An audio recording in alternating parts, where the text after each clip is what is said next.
It's Huluween on Disney Plus. Watch frightful family favorites like Hocus Pocus and Tim Burton's The Nightmare Before Christmas on Disney Plus. I am the Pumpkin King! Then take the terror to 10 with a thrilling new remake of The Hand That Rocks the Cradle, Scream, and more with Huluween on Disney Plus. All these and more streaming this Halloween season with Hulu on Disney Plus. Bundle subscription required. 18 plus. Select Hulu content via Disney Plus. Additional content on Hulu app. Terms apply. Visit disneyplus.com/Hulu for details. Hey, Fidelity. What's it cost to invest with the Fidelity app? Start with as little as $1 with no account fees or trade commissions on U.S. stocks and ETFs. That's music to my ears. I can only talk. Investing involves risk, including risk of loss. Zero account fees apply to retail brokerage accounts only. Sell order assessment fee not included. A limited number of ETFs are subject to a transaction-based service fee of $100. See full list at fidelity.com/commissions. Fidelity Brokerage Services, LLC, member NYSE, SIPC.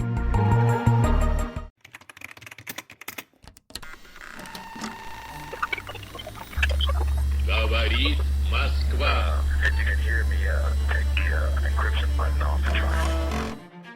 Hello, True Spies listeners. Welcome back to True Spies Debrief. Here on the Debrief, we catch up with experts from the intelligence and espionage community for a deeper look at the themes, events, and insights that fascinate them, taking you behind some of the world's most consequential, dangerous, and outlandish missions. What are the traits of a successful spy? What are the early experiences that make a skilled operations officer, agent, or handler? John Taylor, co-author of the book The Psychology of Spies and Spying, has a keen understanding of what makes intelligence experts tick. Having served the UK's Foreign Office in Geneva, Moscow, Stockholm, and New Delhi, John now trains intelligence services from around the world, drawing on his insights into the mind of the spy. True Spies producer Morgan Childs sat down with John for a crash course in psychology and espionage. Well, John, thank you for being here today. I have to say that your book is, for anybody who's a fan of this podcast, an absolute treasure trove. It's extraordinary and delightful and so rich and full of the themes that listeners of True Spies will just adore.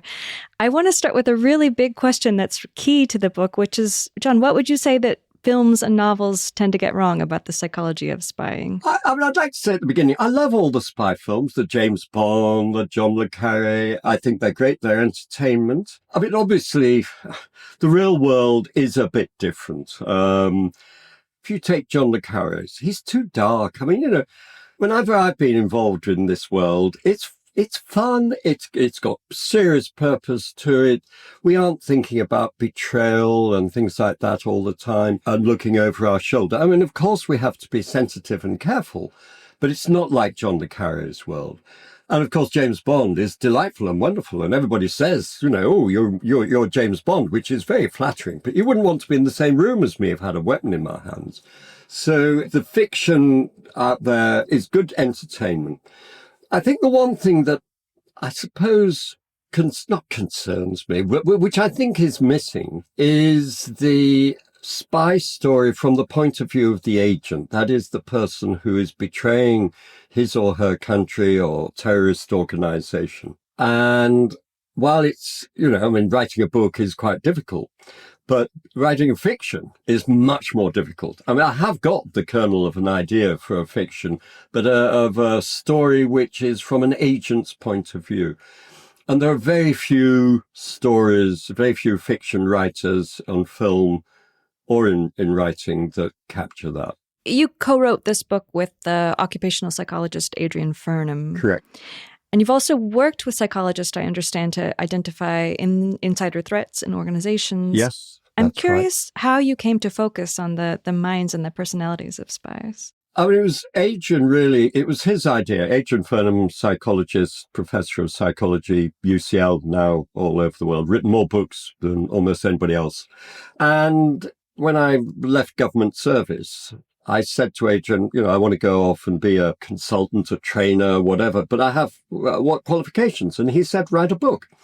So I started writing a book on why people do bad things at work. And of course, the ultimate bad thing is betrayal, treason. call it what you like.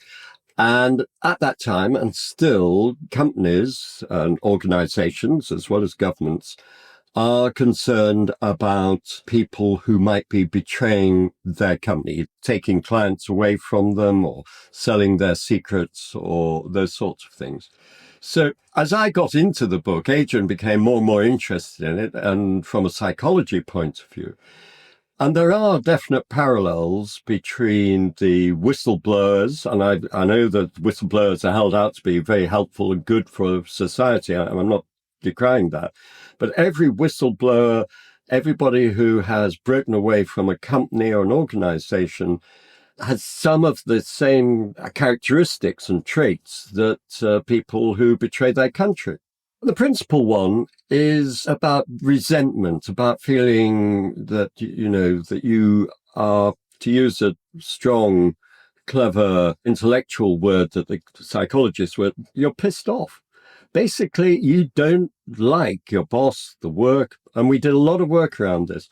Every agent that I've been involved with or seen has felt angry about their boss, their manager, or about the country. And if you take a case like Oleg Gordievsky, one of the greatest spies of the last century, there's a book written about him by Ben McIntyre, and it's called The Spy and the Traitor. And that's fine, but I don't like the title because Oleg Gordievsky was a patriot. He loved Russia, but he hated communism. And that is the thing. And whistleblowers will say, I think this company is doing something wrong. But very often the spark that makes them talk to a journalist or talk to a government authority or to the police, the spark is because they've been in some way disenchanted by their organization. Yeah. You say earlier in the book that the in the world of espionage, to use your words, it's trust and not betrayal that dominates the mindset. Could you say a little bit about that? That's the issue I have with John le Carré's works, is that he makes it all out to be betrayal. Whereas when you're actually out there trying to find out what Russia or Soviet Union or China, or anybody who is perceived to be a threat to this country, if I go out there with betrayal in my mind, it's not going to work. They've got to trust me. They're putting their lives in my hands, and you've got to develop trust. And where that doesn't exist, then the case will fall apart. So much of the book focuses on this relationship between agents and their handlers, and you say that a successful handler combines the skills of a counselor, an actor, a journalist, and a salesman. And some of the techniques used by a handler just require so much nuance and skill. I have to wonder if you think that they can be taught, or if those skills are somehow need to be innate in handlers as part of their character. I mean, I've been involved in recruitment, still am actually involved in recruitment and training of potential case officers and case officers. I think you do look for some basic traits. They've got to be comfortable with people. They've got to be fairly conscientious. I think they've also got to be quite stable, i.e. not neurotic. So you would choose the basics from that, but there's still an awful lot that case officers, case handlers need to learn. And what we do in the training is to help them change their behaviors. So, I know because I've taken the test, I'm quite an extrovert person. But when I'm meeting someone, and agents will come in all sorts of varieties, but if I detect and sense this person is an introvert, I'm not going to go to the Hard Rock Cafe, which is where I'd like to go. I'm going to go to some small bistro restaurant, some place where there's not loud music and we can hear each other and there's just the two of us, because that's how an introvert prefers his interactions to be. And therefore, that's what I'm going to change my behaviors.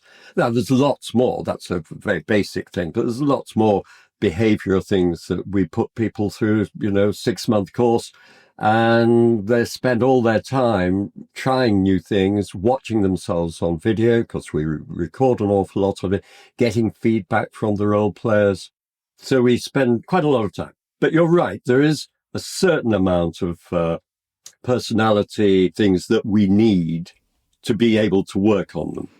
I guess this makes me think, I mean, there's a section in your book that addresses the shortage of women in a lot of roles, in certain roles in the intelligence field. And I think this is especially surprising, given that the task of recruiting and handling agents requires a mastery of, so-called soft skills.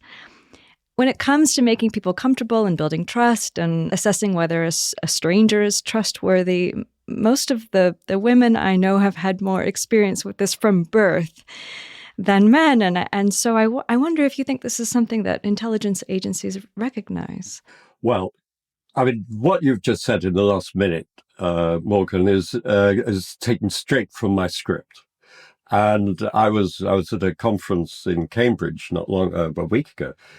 And I made the bold statement that women make better case officers, case handlers than men, for just the reasons that you're alluding to, that it starts, women are the bearers of children and tend to do most of the looking after of children. I know it's not exclusively like that, but it tends to be like that. And therefore, you're much more, women are grown up to be much more sensitive about the sounds and the body language and everything else that they see in their daughter or their son. This makes them more sensitive. And also to protect their own, well-being, exactly. Safety. And I mean, just telling a story a little bit out of school, but I was training one of the services in Ukraine before the current war, but after the 2014 invasion and takeover of Crimea by Putin. We were redesigning the agency's training program. And I was talking to the head of the agency. I said, just a matter of interest, how many women do you have in your service? He said, John, we don't employ women. I said, how can you exclude half the population when it is known that women are better case handlers, agent handlers, than men in general? I mean, there's a lot of overlap. Of course there is. Sure. Anyway, we talked about it, and a couple of months later, he called me into his office and said, John, we've just recruited our first 3 women. So I was really chuffed at that. And at the end of the course, it was a 5-month course, I think, there were 12, maybe 15 people on the course. And the 3 women, one of them was they didn't rank them precisely, but one was in the top 3 and the other 2 were in the top half, which proved our point. This episode is brought to you by Nespresso and Samra Origins by the Weekend Coffee Collection. Introducing Samra Origins. My collaboration with Nespresso is a connection to my roots, to my mother, Samra. Coffee that hits the right notes. It transports you. Crafted with unique notes and bold, soaring flavors. Experience a taste that moves you. Nespresso and Samra Origins. Discover more at Nespresso.com. Wish you could become a morning person? You know the type, up before the sun, early morning runs, first one to the office with donuts and a smile. How do they do it? Easy. With the new Galaxy Watch 8, sleep tracking and personalized insights from Samsung Health help you improve so you can wake up to a whole new you. One who, dare I say it, skips the snooze? It's possible. Train your sleep with Galaxy Watch 8. Learn more at Samsung.com. Requires compatible Samsung Galaxy phone, Samsung Health app, and Samsung account. What about trauma? The book contains case studies of 12 agents, and 9 of them endured some significant early adverse experiences. Why is it, do you think, that these are the people who later came to have access to important information and offered it up, or who were targeted for recruitment? I will try and answer. It's an extremely good question. I will try and answer it, but I'm not a psychologist, trained psychologist. So for any psychologists out there watching, you may well want to come in and write back and say, no, John's got it completely wrong. But I've asked that question of Adrian Furnham and many other psychologists. It's not just about people who betray their country. Sociopaths, narcissists, all of these sorts of people.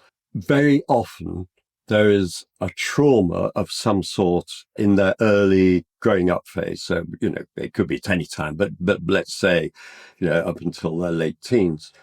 And so people who have that very often turn out to be really brilliant people because they've had to fight against things and they see things and they don't just accept things because things. And very blessed. I had a very happy childhood in Yorkshire.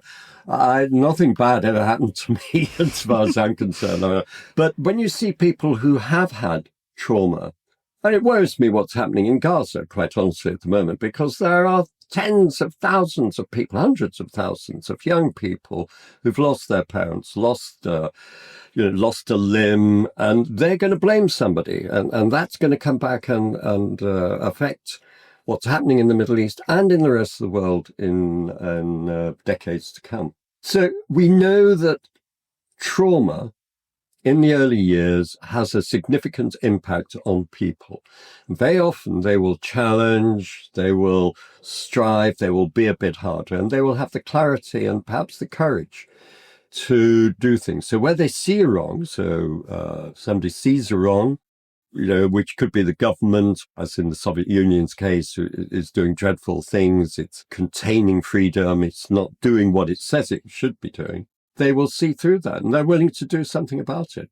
So there is a significant correlation between that and betrayal, but it's also, in a wider sense of the word, the sociopaths, the narcissists and others in the world. A good many of them, not all, but a good many of them have some kind of trauma in their youth. Mm. I suppose the flip side of this question is you use the term in the book fragile animals to describe some of the vulnerable people who turn to spying. And of course, we've talked about the special set of skills that it takes to be a handler. I'm curious when you see this relationship between handlers and their agents become manipulative. Again, I'd just like to go back just to put that in a little bit of context. I will answer the question about manipulation.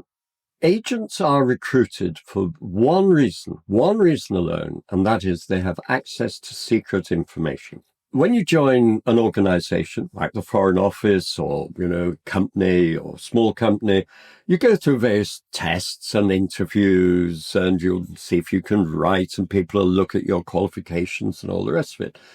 And then they will decide, yes, we want to recruit this person. When we look at finding intelligence, what we do is we look for people who have access to intelligence, and we don't look at their personality. We don't think about we do think a lot about their personality and their motivation, but it's not part of the selection process. So that is why we find ourselves very often with people who have secret information, are willing to share it, and we can go into the motivation if you like, and the motivations are delightfully, I don't like the word complex, but they're not all the same. Everybody's motivation is different. And then it's the case handler's job to manage those differences. And he doesn't know if he's going to be dealing with a sociopath, which we don't like doing, or a very greedy person, or someone who's very timid and nervous, but feels very strongly that something's going wrong. So we have to learn how to judge their personality and their motivation and to make that work. Now, to your question about do we manipulate people who are weak? Well, I can't speak on behalf of the whole of all case officers, because once you are engaged with a potential agent, in training, when I was head of training, we made sure that people recognized the ethical stuff. The ethics of our business is really important.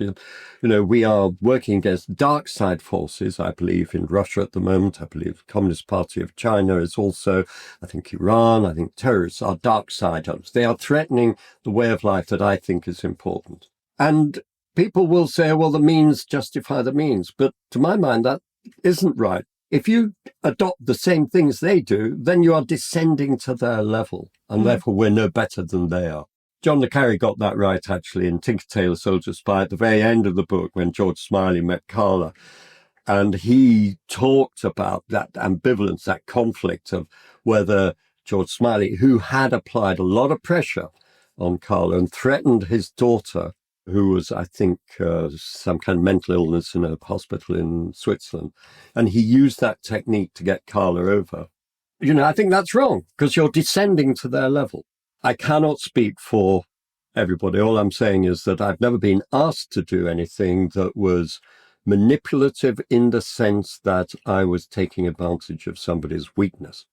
But we can discuss, if you like, how far and what manipulation means. Influencing skills is the word I prefer. Right. But all influencing skills, if you're trying to buy a washing machine, the salesperson is going to influence you and manipulate you. None of us buy, I'm afraid to say, a camera or mobile phone or a washing machine on the basis of clear logic. We do it because it looks good or because we like the salesperson. Well, you bring up in the book the acronym MICE, which I think a lot of True Spies listeners are familiar with. These motivations being money. Remind me what I is. What is I? Ideology. The third being coercion and ego or excitement.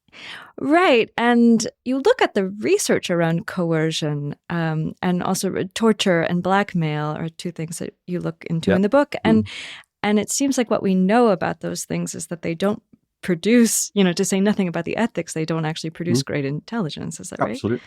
I had to talk about mice because everybody else talks about it, but it's a dreadful representation of motivation because it simplifies it and it includes the word coercion, which is not acceptable. I'm sorry. I was training security service in Africa not long ago. And clearly it was a service that I think probably had used coercion in the past. And I remember my daughter, who's a very, very human rights and very, good on this subject, said, "What are you doing going and training those people? I mean, I'm saying, no, you've got to get it right. I'm trying to teach them how to interview people and how to cooperate and work with people without using that." But the argument I use, there are two arguments. One is ethics. It is wrong. You are descending to the level of the other people. But the other one is the practicality. Does it work? Do you get good information? And of course, in places like that, I use that, as my main argument. I don't use ethics because they'll think, oh, well, John's just typical Western democratic, liberal, whatever.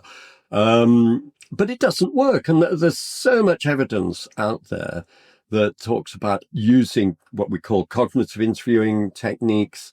And the police now recognize that these are much more effective than depriving people of sleep or food or any of those things. Because, if somebody is, I promise you, I'm no hero in this, Morgan. If somebody is hurting me an awful lot or blackmailing me, I'm going to tell them what I think they want to know. I'm not going to tell them the truth. I'm going to do anything to stop the pain.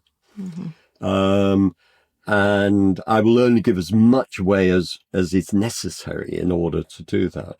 So it's invalid, but it's also, you can't trust it. It's inaccurate information. Ford was built on the belief that the world doesn't get to decide what you're capable of. You do. So ask yourself, can you or can't you?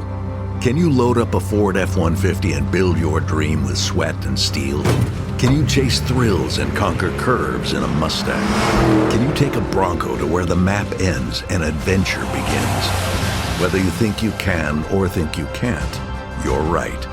Ready, set, Ford. This episode is brought to you by Progressive Insurance. Do you ever find yourself playing the budgeting game? Well, with the Name Your Price tool from Progressive, you can find options that fit your budget and potentially lower your bills. Try it at Progressive.com. Progressive Casualty Insurance Company and Affiliates. Price and coverage match limited by state law. Not available in all states. I want to talk about walk-ins. These, of course, are the people who offer their services proactively rather than being recruited. I wonder, what do you see as the differences between recruited agents and walk-ins when it comes to their personalities? There isn't a lot of difference, Morgan, but it's an important distinction. And if you look, I can't remember what the numbers are, but of the 12 case studies, quite a lot of them were walk-ins offers of intelligence. Yes. And Oleg Gordievsky, although you could say Oleg was recruited in the sense that when he came back to Copenhagen the second time, Danish security service told us, we worked closely with them, and they told us that he played badminton. So we sent in a case officer to play badminton. In fact, He was rather rotund and a very hopeless badminton player, and Oleg Gordievsky thrashed him on the badminton court. But at least they engaged.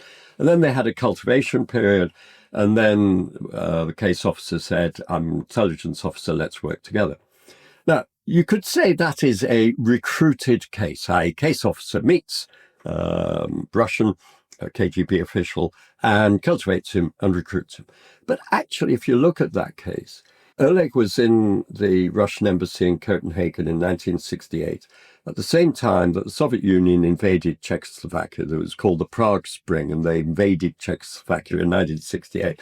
Oleg picked up the phone in the embassy in Copenhagen and spoke to his wife, knowing that his call was being recorded, and said, this is a dreadful thing that is happening. This is appalling. Leonid Ilyich Brezhnev should never be doing this. This is not what the Soviet Union should be doing. And ranted for a minute or two, because there were so many other things happening. So many Czechs, sort of Czechoslovaks coming and saying, we want out of this country. A few Russians came as well, much more openly. Oleg just said, right, okay, I'll wait. I'll find another opportunity. Went back to Moscow, came back to Copenhagen 4 or 5 years later. The Danes picked up the transcript from their telephone calls and said, whoa, this is odd. But it shows a number of things. One, the very long-term thinking of Russians. Putin's in for the long game. He's not in for a short win. He's there for a long-term thing. That's a Russian trait. It's a part of their national thinking. And Oleg was exactly the same. So the lines can be a little bit blurred between a walk-in, and I think, okay, Oleg needed a little bit of a nudge, but he basically was putting a flag up and saying, help, I want out. I think the number of cultivated cases where somebody who had no idea that betrayal was a possibility or hadn't thought about it, and we come along as a case officer, we meet them, we chat to them and become best friends with them, and then turn them into an agent, I suspect is a minority of cases. Are there similarities? I think the role of the case officer is key in that case, because the potential agent will have a very strong bond with the case officer, and then that becomes not an issue because we're trained how to do it. But the case officer then has to say, well, look, we have this wonderful relationship, but I'm going back to the UK now, and I've got my friend, and he's much better than me, although some case officers find that hard to say. But he'll come back. The next colleague is much better than me, and he's going to take the case over. And it's up to the skill of that first case officer who's recruited the agent to move the relationship on from loyalty to the individual, the case officer, to loyalty to the work that he is doing, the pro-democracy, countering totalitarianism, whatever it is. Right. But it becomes a bigger motivation. Let's speak about Putin a bit. You've added a chapter to the beginning of the book about his psychological profile of Vladimir Putin, and he, of course, worked for the KGB for many years. Tell me a little bit about what you gleaned about him, and I'm also curious if you can sort of point to certain traits that he has that he shares with the likes of somebody who works at MI6 or the CIA. What about him is the profile of a spy? I served in Moscow in 1977-79. I was working in the embassy, so I lived a very privileged life compared to any Russian that we met. But outside our flat, we lived on Kutuzovsky Prospect, which is big main road, and a lot of the Politburo, the Soviet leaders, lived in dachas outside. And every morning we'd see the Politburo driving in at 100 kilometers an hour, outriders, curtains drawn, traffic splayed and everything else, except one car. And that car drove at precisely the right speed, didn't have any outriders, and the curtains were drawn back. And in it was a man called Mikhail Suslov, who was the ideologue. He was the man who was sort of very, very senior in the Politburo, but he was the one who made sure that communism kept pure. And you saw that, and you realized that Brezhnev and Kosygin, Gromyko, Stinov, all the rest of them had somebody else who was always saying, no, you can't do it like that. There was a check and a balance on that. That isn't the case with Putin. Then the other thing that sort of came to me was that I'm a political international geopol analyst. I love the subject. I've been involved in it for over 50 years. It's great. But we always get it wrong. Particularly in the last 20 years, we've always, Putin invade Ukraine, which he's done twice. And each time we said, no, it just doesn't make any geopolitical sense. And it doesn't. So therefore, if we are using geopolitical analytical tools to judge what Putin will do, we're going to get it wrong time and again. So given that he has absolute authority, nobody can tell Putin what to do. Nobody can do a check or a balance on Putin. Therefore, we need to understand his psychology. So that's the context. And then you look at his psychology, and primary amongst it is paranoia. And if you look at people with a paranoid personality disorder, then certain things become very, very clear. And that is that they feel threatened, and when they are threatened, they hit back. There's a story which Putin tells himself, but he said, I learned a lot from this. He was brought up, he didn't have a troubled childhood. It was a deprived childhood, but along with everybody else who lived in Leningrad at the time. But he shared a flat, top floor flat in a rather unpleasant block of flats in back streets of Leningrad. And it was rat infested, shared kitchen, shared toilets, things like that. But Putin one day was chasing a rat, and the rat was cornered in a room. And he was trying to hit it with a stick. What did the rat do? It leapt up and landed on his head and attacked him. And Putin said, I learned a lot from that. And that's the sort of thing, the paranoia, and he will go out, he wants, and this is a Russian thing as well. I'm not saying paranoia is exclusive to Putin in Russia, but they want the land around the Ukraine, they want to push their border out because they're always afraid that somebody's going to be attacking them. And this is the sort of driver. How do you manage it is a nightmare because you've got to stand up to him. If you just let him roll over, he will come after you. If you push him, the danger to my mind was always, and not just me, I've talked about it to many others, psychologists particularly. If, for example, Ukraine was to push him back, I think he's going to throw more and more troops and there'll be more and more Russian deaths. If you look though at Crimea, if he takes Crimea back, I think that would become a very dangerous time because Putin will be very tempted, just him himself, to fire off a nuclear weapon. Now, I'm not saying he'd put a bomb on London or anything like that, but a small, what they call tactical battlefield weapon, maybe in the Black Sea, something like that. Now, that is an awful prospect. You then look at other aspects, because there isn't just one, his sadism, he has other personality disorders, and occasionally, in order to get people to wake up, and I will say, if you look back in history, who else shared these traits? And of course, you look at Hitler, you look at Saddam Hussein, you look at Stalin. And I think that we have a real problem. And these traits, could I ask you, so that would be paranoia, sadism. What else are you referring to? Well, I think there's a bit of antisocial, but there's paranoia and sadism. There's a bit of narcissism. Putin also feels he has a God-given right, and he is a religious man, God-given right to do what he is doing. So those are the sorts of personality disorders we see in Putin. He always wanted to be a spy from teenage. He read, I can't remember what it was called, something like The Sword and the Shield, which was a sort of Soviet spy fiction on television there. He is a surprising leader, surprising KGB officer, as it was then. He was bright enough, but he wasn't outstandingly clever. He joined the KGB in Leningrad, whereas if you're good, you'd be in Moscow. That's where all the action is. And he could have gone to Moscow, but he didn't.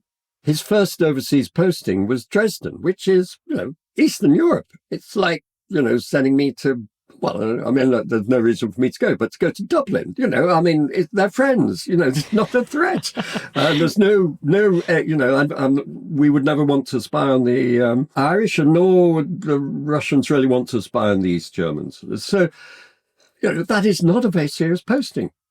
So his KGB career was not brilliant. However, he will have learned a number of things. A, the importance of information. B, the importance of secrecy. C, the importance of tradecraft, how you use that information, how you go around your business. So he will have learned a number of things through training and his experience in Dresden when they were monitoring with the East German Intelligence Service, but working together and monitoring enemies of East Germany. And I think that's the sort of thing he learned. And then there was quite a lot of luck. He went to work with the mayor of Leningrad. By that time, it was St. Petersburg. But after the 1990 collapse of the Soviet Union, Yeltsin came to power. He was picked up by a couple of two, Berezovsky and Abramovich. Anyway, they identified him as a safe pair of hands. He's not going to rock the boat. And they put him in as head of the Internal Security Service and then as Prime Minister under Yeltsin. And then because he was sort of so safe and the oligarchs thought they would be able to control him, and the press moguls thought they could, they allowed him to become president. And that was a big mistake for them all, because they all lost all their power. And the word oligarch shouldn't really exist now because they don't have any power. All right, John, I have one last question for you, and it may be an impossible one, but here goes. In preparing to talk to you today, I was sort of reminded of this feeling that I've had in talking to dozens, if not hundreds, of spies over the years for True Spies, which is that it seems to me that the vast majority of them take great pride in what they do, and they're also really excited to tell people about it. And in reading about the psychology of spying, I was sort of brought back to what seems like this inherent incompatibility to me between the thrill and the intrigue and sometimes the valor of being a spy and the ability to button up and say nothing about it. And I'm curious if your research unearthed anything about a spy's ability to keep their bragging rights close to the vest and keep mum. I think that when spies are amongst themselves, they love talking about it. They want to talk about it, and they've got, but the need to know principle is very, very tightly held. So yes, there will be bits, particularly when they're operational, they know what they can't talk about. And that really is the identity of agents or anything that will give that away. There's a difference in culture. I think the American CIA certainly have a much more relaxed view about it. MI6 has a pretty restricted view about it. But there's an awful lot of stuff in the open. We talked right at the beginning about fiction, which I adore. I'm not wanting people to stop writing books that aren't necessarily accurate, of course. But I did want to put a book out there that put a picture which is more realistic, just as a balance, not to counteract or to undermine fiction writers. I found an enormous amount of open source material which I could use, Adrian and I could use. And the book did go through government. The government did look at the book, and they asked me to change odd bits. But basically, very little was changed because it is all open source. The only difference is that I know what is accurate in the open source, and not everybody does. So therefore, I maintain it is authoritative. And it is indeed on that the government, when they looked at the book, they said, well, the trouble is, John, it will be seen as authoritative. And I said, well, yeah, I want it to be authoritative.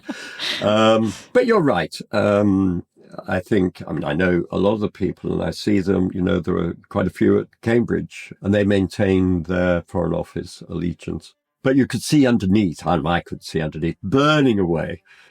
They wanted to tell their story. Yeah, I feel like I speak to so many people who are just bubbling over with enthusiasm for the careers that they've had, and I just wonder, how on earth did you not talk about this for however many years? Well, John, it's an absolute pleasure talking to you. Thank you so much. Oh, thank you. I enjoyed it. Thank you very much. Thank you so much for tuning in for this episode of The Debrief. We hope you enjoyed this conversation between True Spies producer Morgan Childs and John Taylor. More debriefs are available exclusively to SPYSCAPE Plus subscribers. You'll also be able to access other premium series like The Razumov Files, our ambitious retelling of Joseph Conrad's Under Western Eyes. And for true crime fans, there's The Great James Bond Car Robbery, the story of the hunt for James Bond's most notorious set of wheels. Subscribers also get new episodes of True Spies early and ad-free. Subscribe to SPYSCAPE Plus at plus.spyscape.com. Disclaimer. The views expressed in this podcast are those of the subject.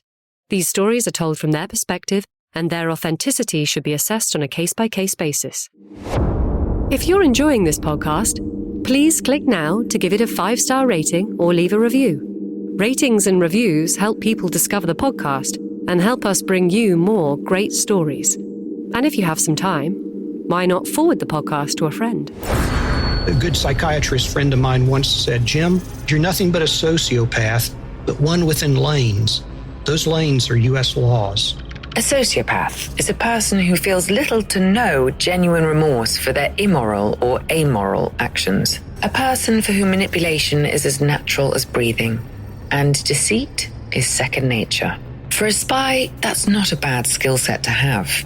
But a life in the shadows was never really on the cards for Jim Lawler. I have a philosophy that everybody is recruitable given the right amount of stress, the right amount of extreme unhappiness.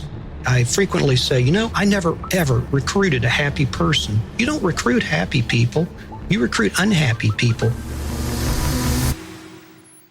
True Spies, the classics, from SPYSCAPE Studios. Search for True Spies wherever you get your podcasts. Life's full of big money decisions. Dividend versus growth stocks, tapping home equity, even navigating tariffs. And for every smart tip out there, there's another one that sounds smart but isn't. That's where NerdWallet's Smart Money podcast comes in. I'm Sean Piles, a certified financial planner professional. And I'm Elizabeth Ayola.